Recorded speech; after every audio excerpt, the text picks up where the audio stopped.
Friends, ఈరోజు vegetable sambar చేసుకుందాం. Vegetables ఏమేమి కావాలంటే ఒక పెద్ద సైజ్ బ్రింజాల్, ఒక పెద్ద ఆలు, 2 క్యారెట్స్ అండ్ 1 ఆనపకాయ. ఆలు వంకాయలని ఇలా కట్ చేసుకోవాలి సన్న సన్నగా. క్యారెట్స్ని కొంచెం పెద్దగా ఉండాలి. ఆలు కూడా కొంచెం పెద్ద పెద్దగా కట్ చేసుకోవాలి.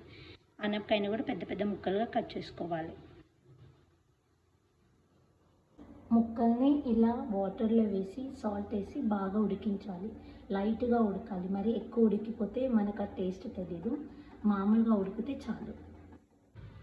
సాంబార్కి కందిపప్పుని బాగా నానబెట్టి కాసేపు ఉడకబెట్టుకోవాలి. మెత్తగా ఉడకకపోయినా కూడా కొంచెం రఫ్గా ఉన్నా కూడా మిక్సీ పట్టేసుకుంటే చాలా టేస్టీగా ఉంటుంది పప్పు. మీరు ఒకసారి అలా ట్రై చేయండి.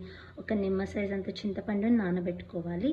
ఆ తర్వాత పోపు వేసుకోవడానికి ఫస్ట్ పెనం పెట్టుకొని ఆయిల్ వేసేసుకొని, ఆ తర్వాత జీలకర్ర ఆవాలు వేసేసి, ఎండుమిర్చి, తర్వాత ఆనియన్స్ కొంచెం పెద్ద పెద్దగానే కట్ చేసేసుకొని ఆ మిగతా పప్పునంతా ఇందులో వేసేసుకొని చింతపండు పులుపును కూడా వేసేసుకోవాలి.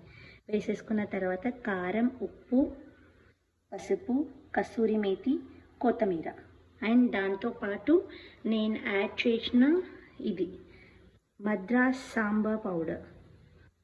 ఇది చాలా టేస్టీగా ఉంటుంది. మన సాంబార్ సూపర్ అంటే సూపర్ అవుతుంది. ఇది బాయిల్ అయ్యాక ఇలా సాంబార్ మరుగుతున్నప్పుడు కొంచెం బెల్లం, జస్ట్ టేస్ట్ కోసం. ఆ తర్వాత మనం ఫస్ట్ ఉడికించిన వెజిటేబుల్స్ అన్నీ కూడా ఇందులో వేసేసుకోవాలి.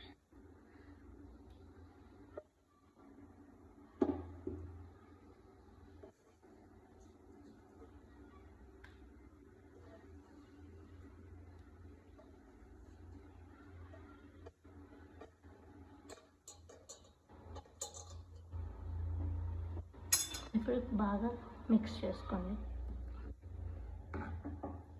బాగా మరిగించాలి. మరిగిన తర్వాత దించుకుంటే వేడి వేడి సాంబార్ రెడీ. ఒక 5 minutes ఇలాగే ఉండనిద్దాం. సాంబార్ బాగా ఉడుకుతుంది చూడండి. ఇప్పుడు దీంట్లో తగినంత ఉప్పు వేసుకుందాం.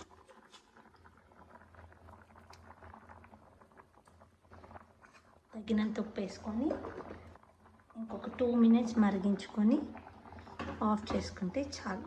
వేడి వేడి sambar, vegetable sambar ready to serve. Like my recipe, please subscribe to my channel.